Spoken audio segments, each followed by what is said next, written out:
Hey, what's up, guys? Welcome to the Dad Edge podcast. I'm Larry Hagner. I am your host and founder of this show. Really excited about today's show because I've got a great guest. What's up, Nelson? How are you, man? I'm doing well, Larry. Thanks for having me on. Hey, man. I am excited to have you on. Before we get started here, I'm going to share with the audience who you are and why we're having this conversation today. But I think it's safe to be said that your book, The Unlucky Sperm Club, was something that I really wasn't expecting to see on a cover of a book. But your story, man, I'm really excited to dive into it. Yeah. It's definitely a title that catches people's attention one way or the other. They're either want to read it or they're like, I'm not getting anywhere near that book.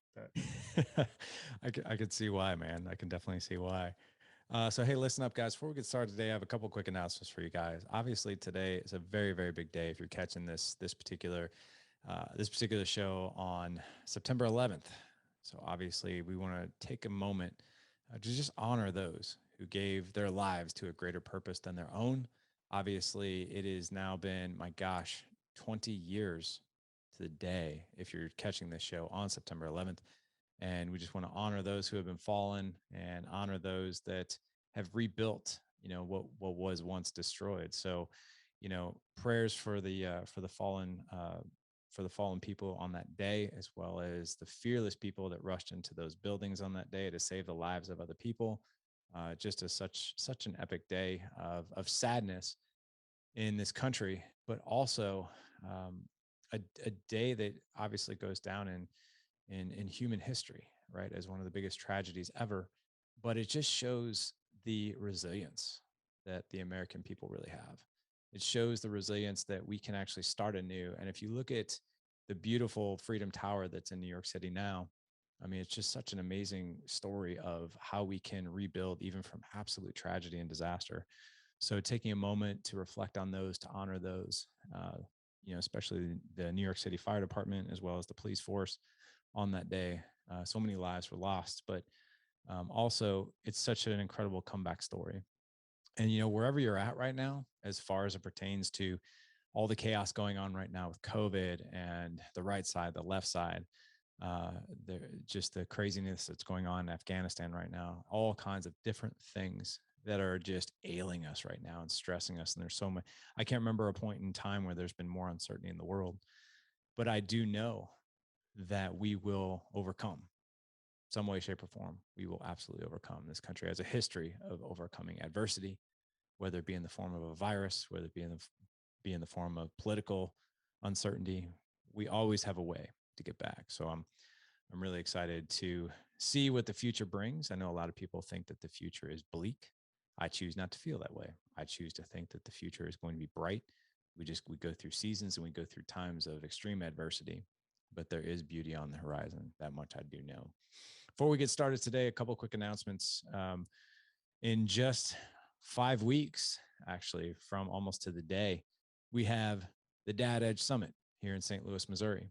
It's going to be October 21st and 22nd. Not to worry, we are going to be taking COVID precautions.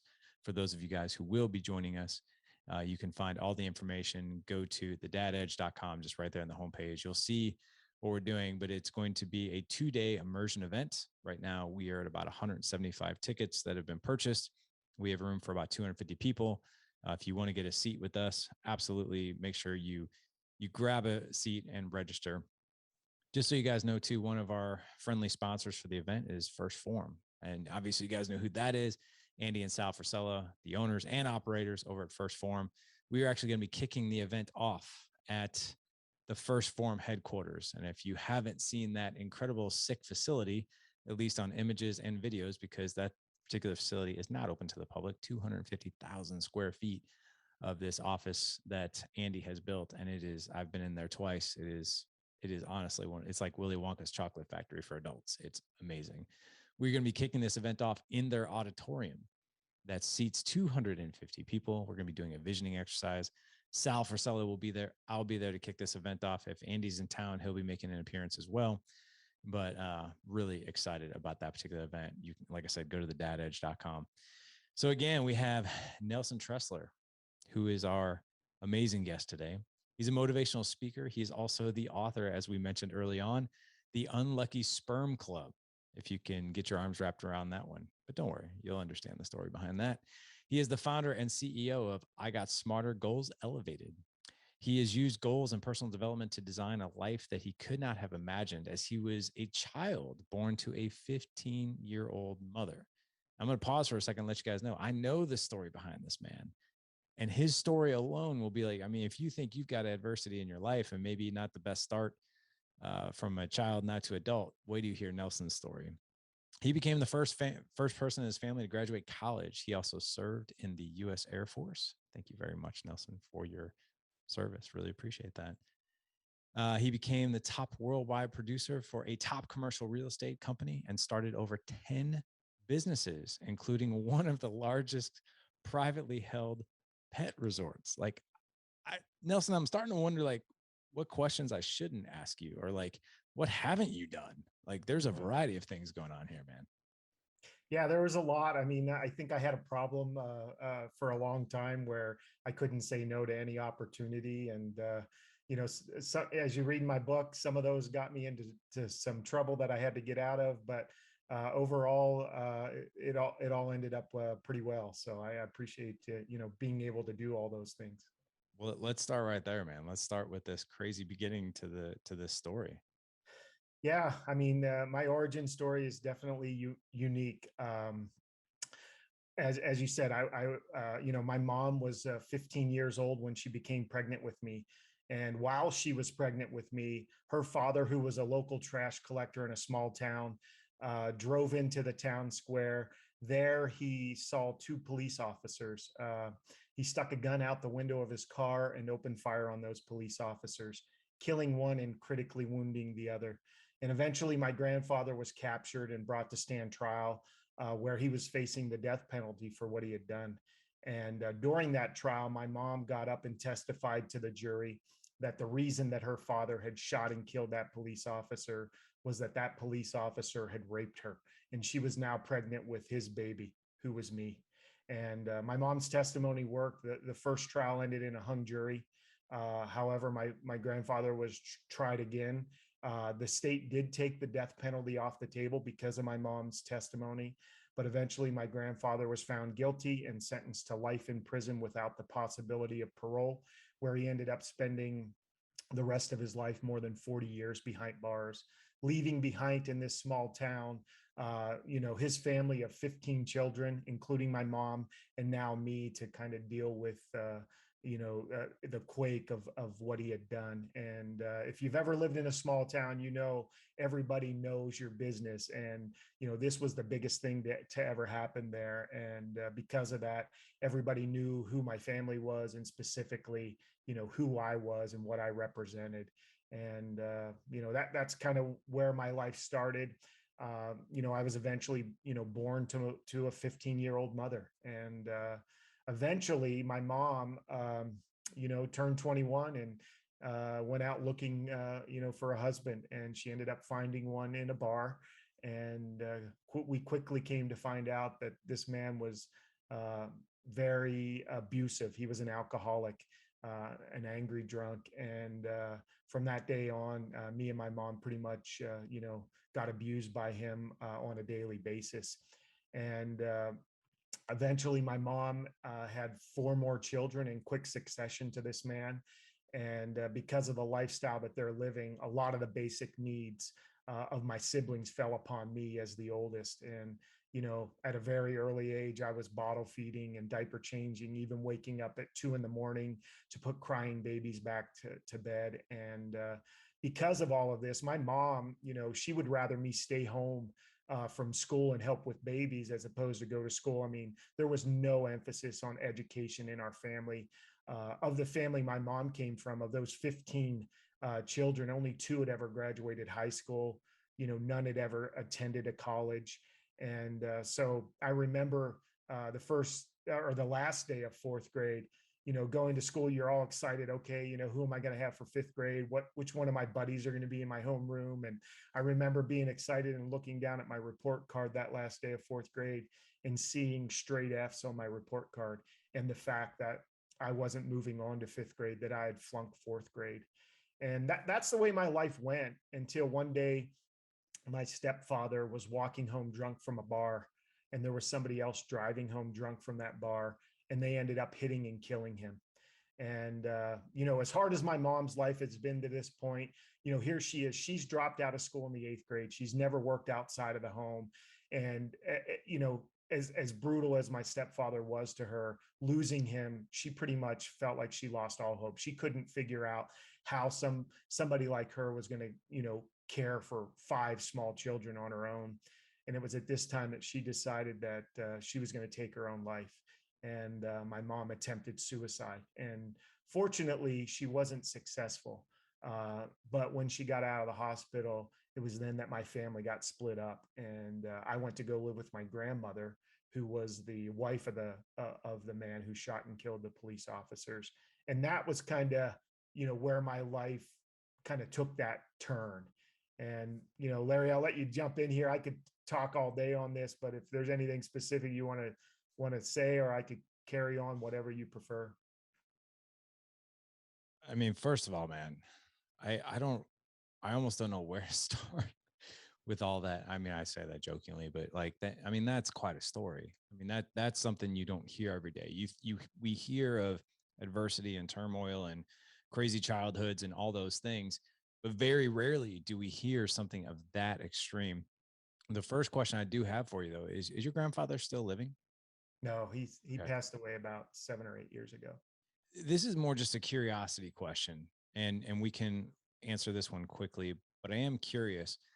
Did your grandfather regret taking action that he did, or did he spend that time in jail and he was like, no man, I wouldn't have done it any other way? Like that dude hurt my daughter. You know what? That that story and that whole situation, I talk a lot about that in my book. There's a lot of twists and turns in that story, and I don't want to give it away because it's a really good read. But yeah, I'll just leave it at there's a lot of twists and turns. There's a lot of things that you don't expect with that whole situation. Do I think my grandfather regretted doing what he did? Absolutely. I think he did. I think accumulated to that was he was an alcoholic as well, and he was definitely under the influence of alcohol. But yeah, I think he regretted it. I had a relationship with my grandfather all the time growing up. My grandmother, the saint that she was, stayed married to him the entire time he was in prison and never remarried. She visited him every month that he was behind bars, and it was usually a whole car full of people. The prison that he was in was probably about an hour away from where we grew up. And without exception, my grand would go visit him every single month. And a lot of times, because I was living with my grand, I would go along. And I loved my grandfather, and had a good relationship with him. He was a totally different man behind bars. And so yeah. Unbelievable, man. Unbelievable. Obviously, I have so many questions, but before we jump into, because really what I think the theme of this show can be is you had everything. I mean, failing the fourth grade, being the oldest of five, having to take care of these other siblings that, that's like, man, like we just, kids don't sign up for responsibility quite like that, right? Along with the abuse, the mental and physical abuse that came with an alcoholic father figure in your life. So many things, actually. I don't know. Gentlemen, if you're new to this show and if you don't know my story, there is quite a few alignments here. And I know, Nelson, we talked about that a little bit. Just to let you guys know, I failed the 8th grade myself. I had to redo 8th grade. I was also raised by father figures in my life that were physically, mentally, and emotionally absolutely abusive. Like there were times where I'd wake up in the middle of the night, hearing my mom getting the snot kicked out of her from a drunken guy that was either my father figure at the time or somebody she was dating. And that wreaks havoc on an environment of psychological safety that you're supposed to feel at some point as a child. And you have every excuse in the book, and I honestly believe I do too. Like I don't think people would shame us necessarily who aren't of a growth mindset. I think that's just typical society to be like, yeah, you just really never had a chance. But there's certain the thing that I really want to get into with you is there were times I'm sure you were like, I didn't have the best start. and there's been a lot of adversity, I have every excuse where I could crumble, but I'm not. So that's what I really want to dive into. You know what? And as I said here today, I have a different mindset than when I was going through it, or as a youth. But what I quickly realized was no one expected anything out of me. Everybody expected me to fail. I mean, I remember growing up, and you know, family members and people I would come in contact with is like, you're going to end up in jail, just like your grandfather, or whatever. And you know what? That kind of triggered me because nobody expected anything out of me. I wanted to show them that, hey, I'm I can do this. I'm good. I'm worth people, looking at and at least giving me a shot. But no one was giving me a shot. So I looked at it like, you know what? I have every reason to succeed now. Even though a lot of people would look at that story and say, you know what, you had every reason to fail. I look at it totally opposite. I had every reason to succeed because no one expected anything out of me. And because of that, it drove me to want to succeed and to want to prove all those people wrong. And that's, I think, helped me. And then also what helped me was, living with my grandmother pretty much every day of my life. She would look at me with those eyes and she would say, Nelson, you're going to make something out of your life. And you know what? She said it and she believed it so wholeheartedly that I loved her so much. I wanted to prove her right. And I think a lot of that was my drive to do some of the things that I did. I mean, that by far is a very powerful, and that's a reminder for us all, right? I mean, we don't necessarily want to state fluffy compliments to our kids, but at the same time, we have this tremendous opportunity to look our kids in the eye and to believe in them. And I'm not talking about from like some airy fairy, the sunshine, there's sunshine, there's rainbows and unicorns, and life is always going to be easy. But we do have an opportunity to pour self belief and our own belief into our kids. It's interesting that we're having this conversation. Yesterday, we went on a flow trip as a family, and my 15-year-old was there, my 13-year-old was there, obviously my 7 and 5-year-old were there. It was an all-day thing. We were outside, we were having a blast. My two older boys had two friends with them, and my 15-year-old, my 13-year-old couldn't be more opposite as it relates to their personality, their interests, what they like to do, how they look. And my 13-year-old is an athlete. He is a football player. He weighs 135 pounds. Last night was like a rite of passage for him because we wrestled for like a good 20 minutes. And I wrestled in high school. So we wrestled. We didn't just horse around, we wrestled. And dude, he was putting me on my back. And I told him, I was like, and he would not give up. He was relentless. He would not give in no matter how much I held him down or anything. And I'm 180, he's 135. And that kid, I was given 95%. I wasn't going 100, but I was giving, and I told him at the end, I was like, I got to tell you, I was giving it pretty much all I had. And he was throwing me around. At the end of it, he put me on my back and pinned me. I couldn't get out. I was exhausted. But anyway, I share that because he's got like this athleticism to him. He's very built, like he's ripped, right? But he's been doing football and wrestling for 5 years, so he's gonna have a physique like that. My 15-year-old has found this amazing love of music, and man, that kid can wail on an electric guitar. He can play saxophone. He can play the drums. He can play the trombone. Like he is all, and he loves to run, so he does cross country, and he's built like a runner. And he's in the band at high school, and we were making a joke because me and my 13-year-old and I, we were just like horsing around, acting like we were making muscles, and my wife was taking photos. And my 15-year-old comes up to me, he's like, I'm not nearly as good as Mason is. And I'm like, what? He's like, I'm not as good as Mason. I'm not as strong as he is. I'm not as athletic as he is. I'm just not. And I was like, yeah, but Ethan, I was like, brother, I was like, listen, you have other gifts and strengths, right? You're a runner, and you are a very fast runner. You can run the 100-meter like nobody's business. You can run the 200 like no one's business. You can play instruments that your brother can't. I only share that with you because neither one is better nor worse. You're not better than he is. He's not better than you are. It's just, it's different. And comparison, man, is the thief of joy. So I share that with you to tell you, like, hey, stay in your lane, man, because there are things that you can do that your brother can't. There might be things that your brother might be able to do that you don't feel that you can, but stay in your lane and you are going to excel at so many things. And I told him, I was like, dude, I believe in you so much. You are going to do amazing things in this world. You really are. So I think that that goes a long way, and that's the power. And you just illustrated that perfectly, is the power of being able to believe in our kids and then be able to articulate to them. Because I mean, look at you today. Yeah. And you know what? It's funny. I mean, me and my wife always joke because I have three boys.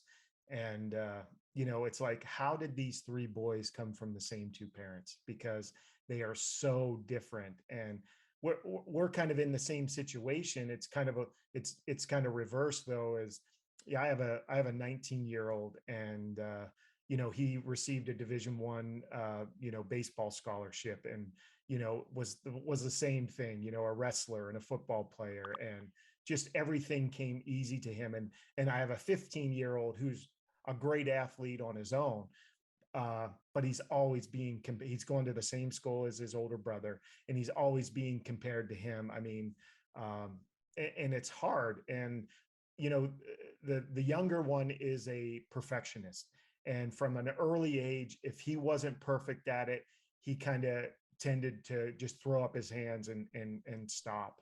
And he's kind of overcome that, at an older age.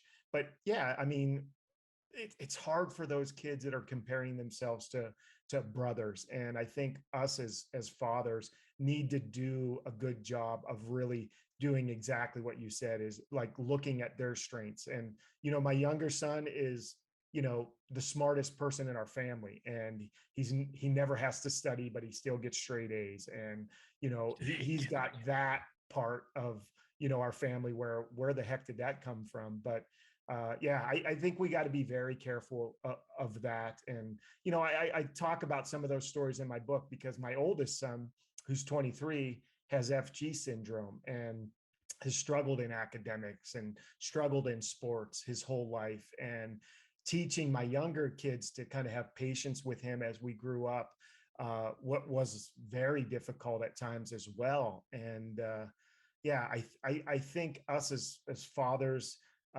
it's a very touchy subject, but I think teaching your kids to believe in themselves is the number one thing that we can do, because no matter how much cheering is coming from the sidelines when our kids are going through life, if they don't believe in themselves, we can cheer our hearts out.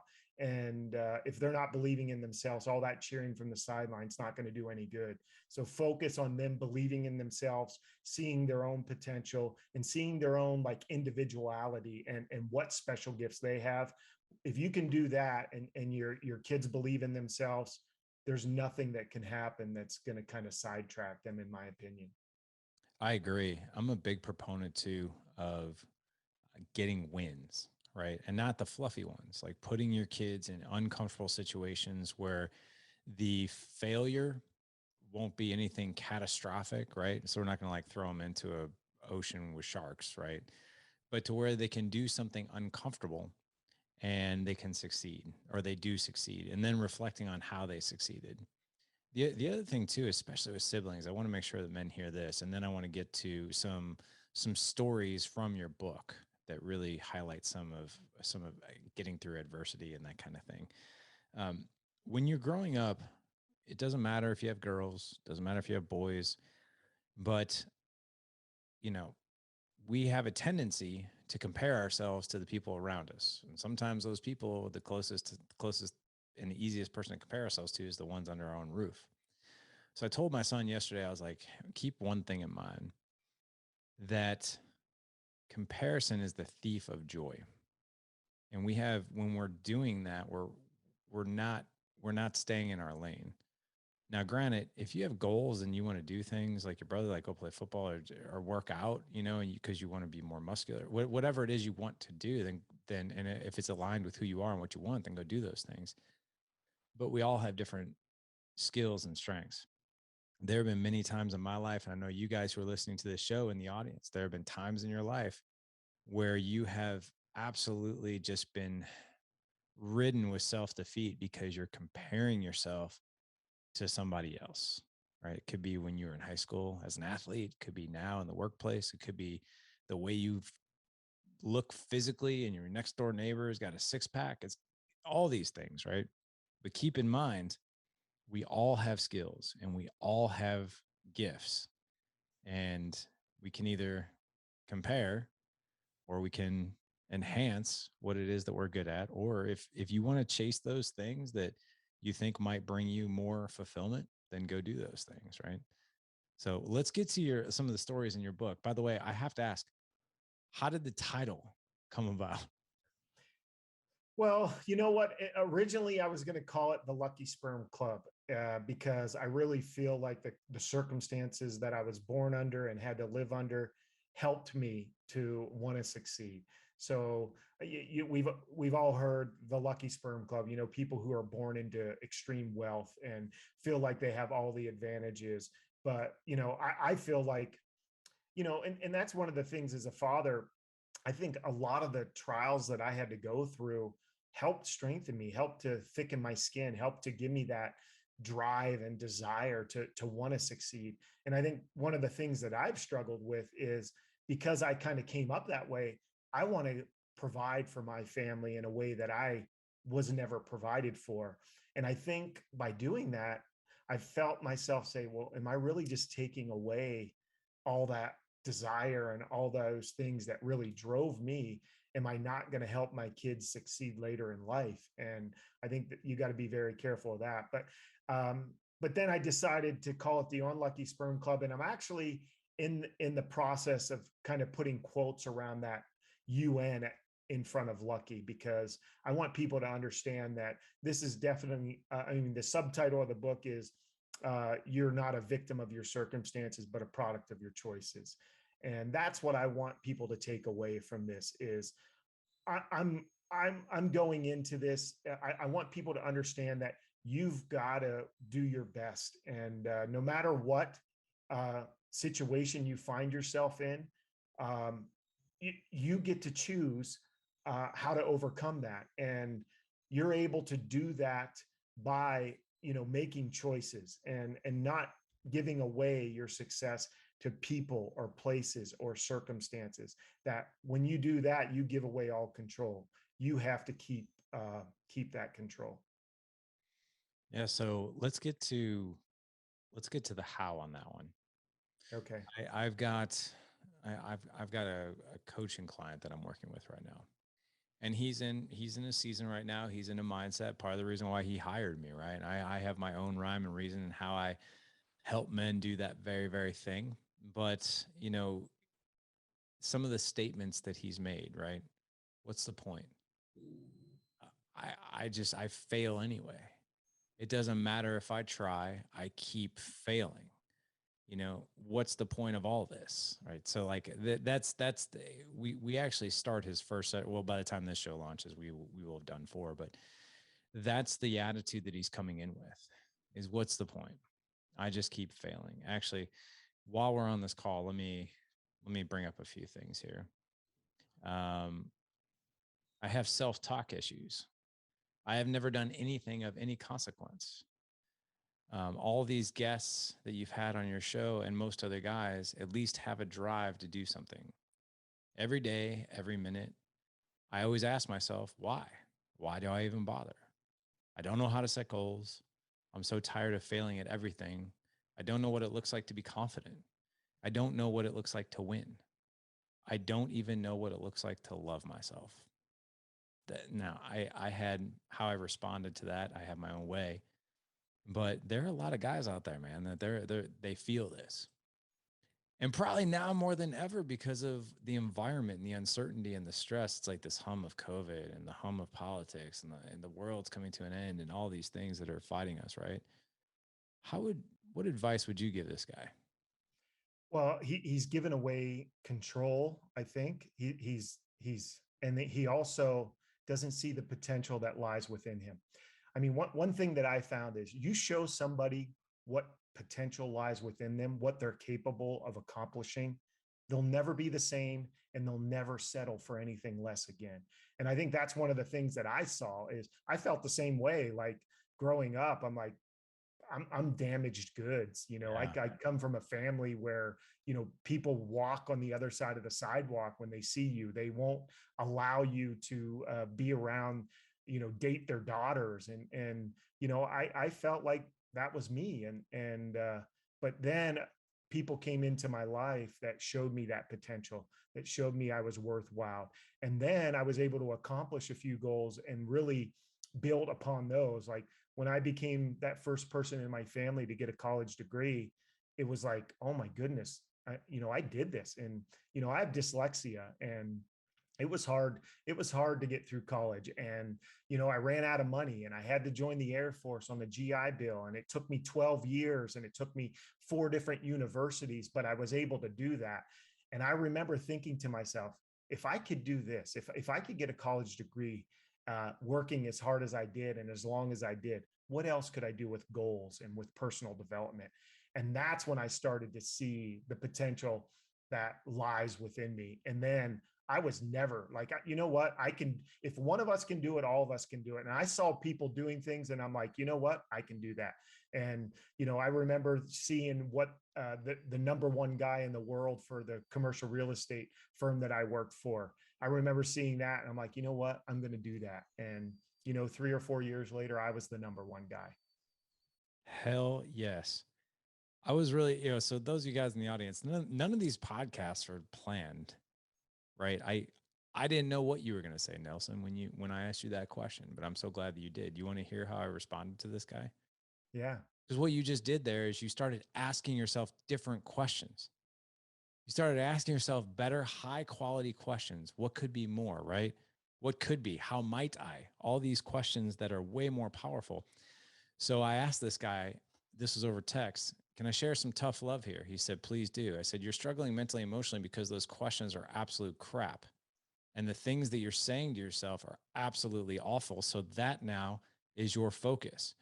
What you focus on will expand. The quality of your life is determined by the quality of the questions that you ask yourself. So reframe the questions and you'll reframe the mindset. Now, I told him this over text because I want him to have that one element before he comes into our first session, because that's going to be really, really important, because that is going to level set like, hey, here's one of the things that we are going to go to work on. And number one is asking yourself really poor questions is going to lead to really poor results. Our brains are like Google. You put a question in the search bar, it's going to give you the answer. So if you're asking yourself, why can't I? What's the point? Guess what's going to happen? Your brain, your mind, your heart is going to give you those answers. Let's take that a step further. Give us maybe another example in your book of, I mean, it definitely sounds like questions are a huge part of like, hey, how might I challenge myself? But let's talk to other men out there that are struggling. What's another tactic that you talk about in your book? Oh, wow. Let me think here. I mean, there, there's like the what if. I think a lot of us what if ourselves to death, and what if this happens, and we start thinking about all the things that could go wrong. And one of the things my uncle kind of taught me this, and it's kind of crude, but I've never forgotten it. And I remember I was helping my uncle out one time, and he owned a junkyard, and I was crawling underneath the cars and sawing off catalytic converters, which are they're worth a lot of money. And he's lifting these cars with a forklift, and I'm getting under there with a hacksaw, and I'm sawing them off. And I do this 2 or 3 times. And then all of a sudden he lifts up a car with the forklift, and the car slips off the forks and falls. And I wasn't under it, but for the first time, I'm 10 or 11 or 12, 13 years old at the time. And I'm like, geez, what if that car falls off on me? And I asked him that. And my uncle Bub, he gave some great advice, but without missing a beat, he's like, you know what if your aunt had balls? And I'm like, what? What? And he's like, what if your aunt had balls? I'm like, I don't know, she'd be your uncle. Now get under there and, saw that thing off. And that's kind of what he was. It's like, don't ask what if Yeah. questions if you can't control them. And so, I mean, I just kind of, every time I ask myself that what if, um, I think of that. But I also ask the question, what if this thing goes better than expected? What if I, knock this out of the park? What if, I kill this presentation? What if? And I start asking the what if in that are going to really benefit me. And I start focusing on that. And that's what's going to drive you to succeed, because what the potential is, as opposed to asking yourself, what if, in the negative. Yeah, if you think about it, we have a choice right then and there in that one question. We can focus on the what if of the negative, or we could focus on the what if on the positive. You have 3 boys, I have 4. Let's give the audience some advice on how we can share these lessons of adversity in our own kids' lives. So I would love to hear how you go about sharing these lessons to your boys. Larry, do you edit this? Because I hear a high pitch. I need to go see what it is, or it might Yeah. pick up. One sec. Yeah. Guys, real quick, we're not going to edit this. As you guys know, I don't like to edit shows because fatherhood is not perfect. It's messy. It's crazy. So listen up. We're going to take a quick break here from Nelson's podcast here, which, by the way, the Unlucky Sperm Club. You guys got to go pick up this book. It is absolutely awesome. But listen, if you're looking for a better mindset when it comes to these things, one of the things that really challenge us is the isolation of asking ourselves poor questions. When we're surrounded by an iron sharpens iron community, when we're surrounded by the right men in our lives who aren't afraid to challenge us, like I just did on one of my actual clients here, really, really good things can happen. And you guys have heard me talk many, many times about Dad Edge Alliance. But if you're looking for a brotherhood that is going to elevate you, and don't forget, you're also going to elevate us. You have your own gifts and strengths, and we want to make sure that we put you in an environment where you're going to succeed. So if you're looking to elevate your marriage, the connection with your kids, optimizing your physical, mental, and emotional health, along with leadership, head on over to thedadedge.com/alliance. Fill out a quick application. If the brotherhood is right for you and you're right for us, we'll take the next step. But isolation is the enemy of excellence, gentlemen. And sometimes we just need the right people in our lives. All right, Nelson, I see that you're back. Did you fix the high pitch issue?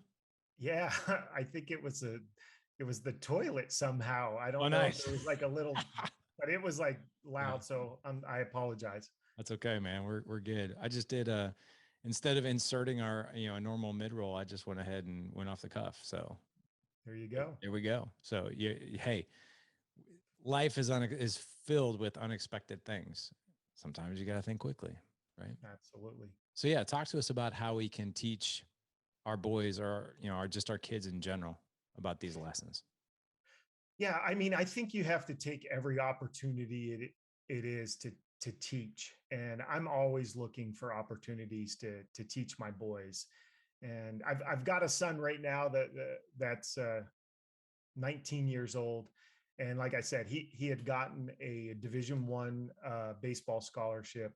He chose to put that scholarship on hold to go serve a mission, and he's in Guatemala right now, helping the Guatemalan people. And we get to talk to him once a week, and it's amazing that you think you're talking to deaf ears when they're growing up, but all the things that we've kind of talked about and that are coming to light now as he's in a third world country, and cold showers, and horrible living conditions, and the things that he is saying to us is like, you know what, Dad, I remember you teaching me this lesson, or I remember you telling me this, or Mom, I remember you doing this for those people. And all these things that you don't think they've paid attention to or they remember, they'll come back and they do remember those things. So my number one piece of advice for dads is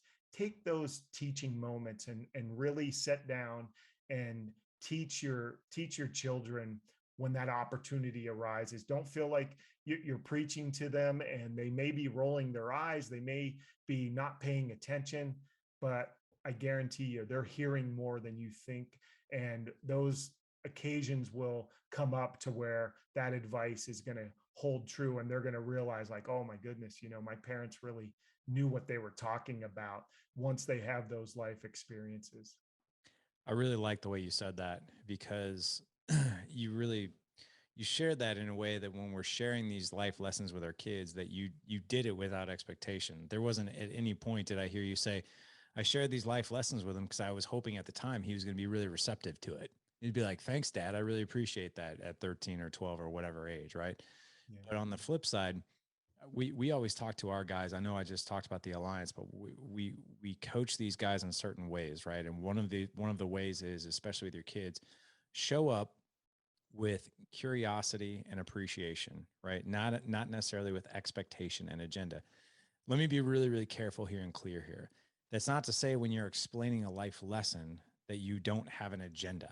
You need to have an agenda when you're explaining something like a life lesson, like honesty and character and how to treat a woman, and decisions about peer pressure and sex and all these things. You have to have a very clear-cut agenda.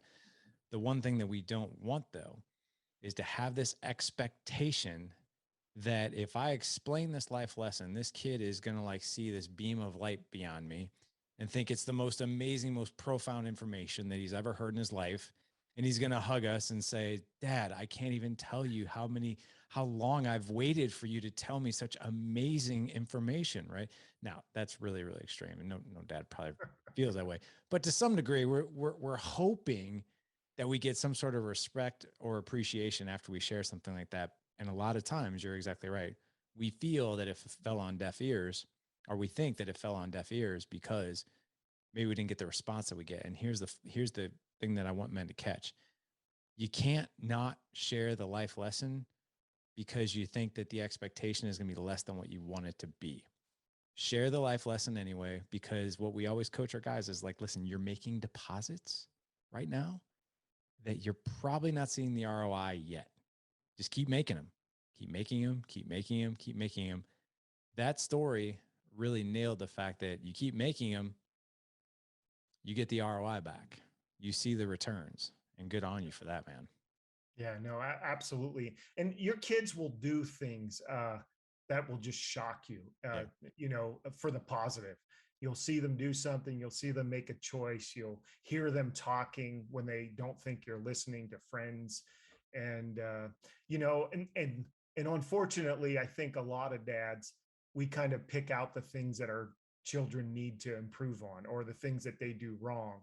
And we're like, oh, and sometimes it might even feel like, oh, I don't even know why, I'm doing the things that I'm doing. But I think we need to focus on those good things, and Yeah. see the benefits of our parenting and our hard work. I mean, that's one of the things me and my wife always talk about. She's a stay-at-home mom, and unfortunately for moms, their paydays are few and far between.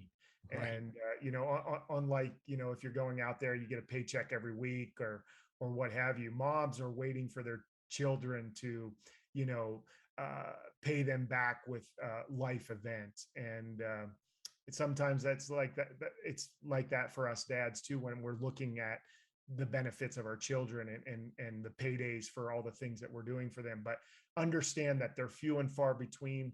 But at the same time, it's worth the effort, and it's worth the time, and it's understanding that, what, the time will come when the benefit of what I'm doing and what I'm teaching and my example, those are all going to come back, and it's going to be the best ROI that you're ever going to see, when you see your kids doing these things, and just kind of shaking your head and smiling, and being grateful for all the time and effort you put in.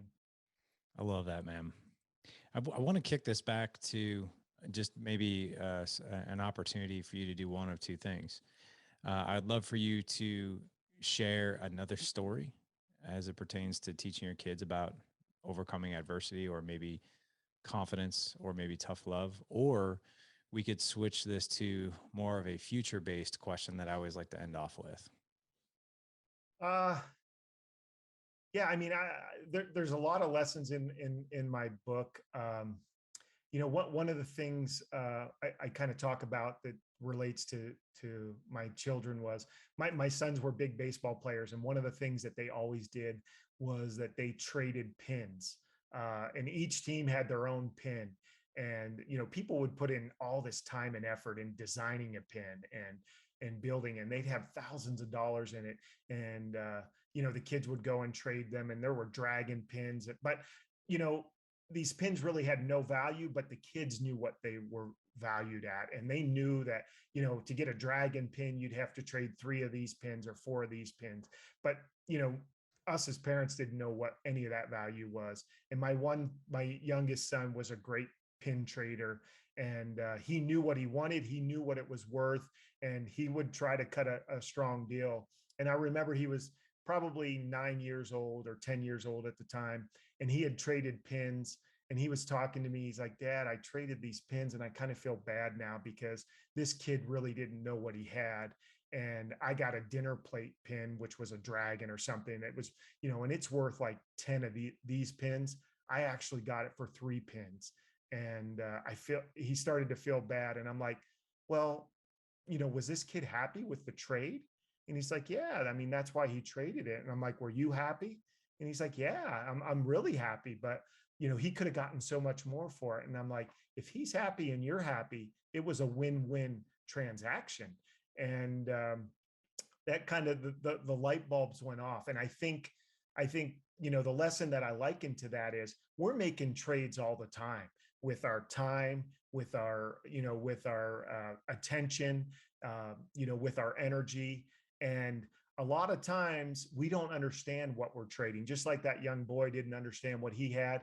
When we're trading away our time to watch TV or listen to the same song for the 100th time, as opposed to spending time with our family, or maybe listening to an audio book that's going to help us understand help how to raise our family.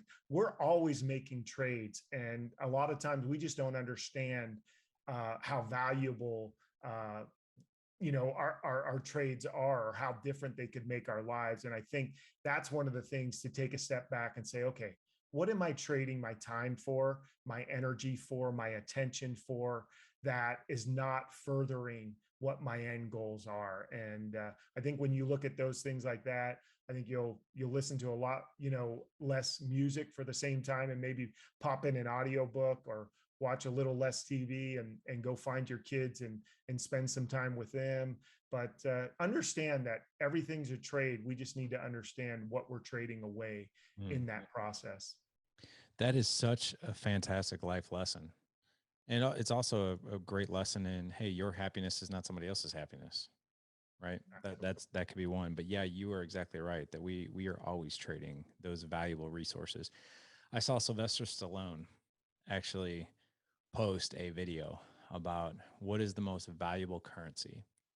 And I don't know, I mean, take or leave Sly, right? A lot of people hate him, some people love him, but I have always enjoyed some of the parts that he's played. One of which is Rocky. I just that story of the underdog story, and the fact that he wrote it, and the fact that he was relentless about playing that part, I just thought was really cool. But he talked about the currency of time. He's like, look, you can lose money. You can always make more money. And he went through several different examples of money and things that we can lose and things that we can gain back. He's like, because if you ask me at 70, 74 years old, he's like, my most valuable currency is my time. Because if I give you my time, whether it's my kids, whether it's my wife, whether it's somebody, whatever, I can't get that back.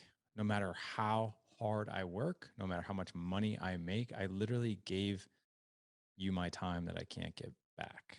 Right. So he's like, make sure that you understand that your most valuable currency is your time, and also be respectful that when someone gives you their time, they're giving a piece of their life. This is how he ended it, and it gave me chills.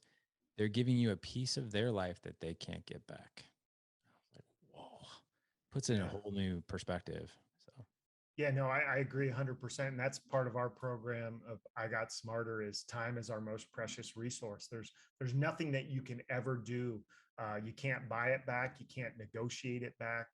Once time is gone, it's gone forever. And that's what we need to realize is it's our most precious resource. And we need to treat it with the reverence that it has because we never know. I mean, I've got a lot of family and friends going through some very difficult health issues right now that is affecting not only the time maybe that they have left, but also what they're able to do health wise.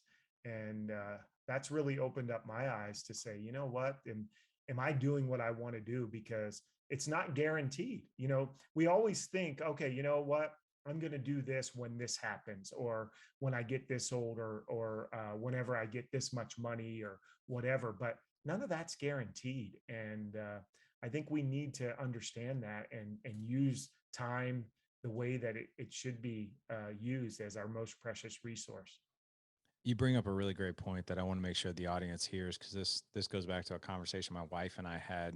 It's probably been a year and a half now, 2 years. And we sat down and we were talking about, we went through this, we took our mastermind guys through what's called a retirement visioning exercise, right? Because a lot of people, we think like retirement is like this amazing end goal of us doing nothing. Which, if you ask most retired people, what do they usually do? They usually go back to work because it wasn't what they cracked it up to be, right? And not necessarily the work because they need to work. It's just they need to do something with their time. And my wife and I went through, and knowing that, that's how we coached our guys. They're like, think about this. What is it that you really want at that last chapter in your life? And my wife and I were going through it as well. And we thought to ourselves, like, we had listed off some travel and some adventures and that kind of thing that we want to do. And we looked at each other, and my wife was the one who asked this question. She's like, why aren't we just doing this now? And I was like, I never thought of it that way. She's like, yeah. She goes, think about it. Like, we have our kids here. They could do some of these cool things with us, and it becomes part of their memory bank. We have our health. That may or may not always be here. Like, people who are older and retired, like, they've got bad knees, they got bad hips, they want to do that travel, but it's hard on their bodies. And I was like, I never thought of that. She's like, so what if we just did that now? I was like, that's a really great idea. So we started, crossing things off the list of things that we would do in retirement. I'll tell you what, man, striking that balance of doing the things that bring you joy, but not waiting too long is very rewarding, man. So Yeah, thanks no, for saying. I love that, and I think we all should really evaluate our lives and where we me and my wife have looked at that. I mean, you're busy at home. Your kids are busy in activities and sports, and you just where are we going to find the time? But I just like you said, I guarantee you, it is going to be worth it. It might be you have to get a little creative to do those things, and it doesn't have to be going to Mount Everest and climbing that. It might just be taking a hike, Right. a few miles away, or going river rafting, at your local river or whatever, but making those memories now and not waiting for someday, because you know what, someday may never come. Yeah. Someday could be no day. Right. Yeah. So we got to keep that in mind. I want to make sure that the men can find everything that you're doing, find your book and your resources and all that. So let's give you a minute here to share where all the men can find you. Yeah, you can go to nelsontressler.com and everything's available there. The book, The Unlucky Sperm Club, You're Not a Victim of Your Circumstances, but a Product of Your Choices, is available everywhere books are sold. Probably Amazon is the easiest. It's also available on Audible. You can listen to it if you like listening to books. And then I Got Smarter and 6 Months to Success, which are our goal achievement programs that help people achieve their life's biggest goals, are available at the app stores and can be downloaded both in Apple and Android. Awesome, man. Well, not to worry, guys. We're going to have all the links in the show notes. I know I mentioned quite a bit. I mentioned the summit at the beginning of the show. I also mentioned Dad Edge Alliance Mastermind Community, as well as we will have a link for Nelson's book, and as well as you can follow him on social. We'll have all that good stuff. All you have to do is go to thedadedge.com/Friday 1616. Again, thedadedge.com/Friday for this show. And also, hey, let us know what you think of the new site. We moved everything from Good Dad Project over to thedadedge.com, and we've gotten rave reviews on it. And personally, I love it. It looks a lot better than Good Dad Project. Not that the Good Dad Project wasn't bad, but it was a little outdated. So we've got a brand new, crisp, clean, polished website for you guys to find the resources that you need as quickly as possible. Nelson, thank you so much, man, for joining us today. And thank you for the amazing reminders around our mindset and how we can raise our kids through adversity and all that good stuff, man. Yeah, thanks for having me on, Larry. I had a blast. Appreciate it. You bet, man. Gentlemen, as I always say, go out and live legendary. Take care.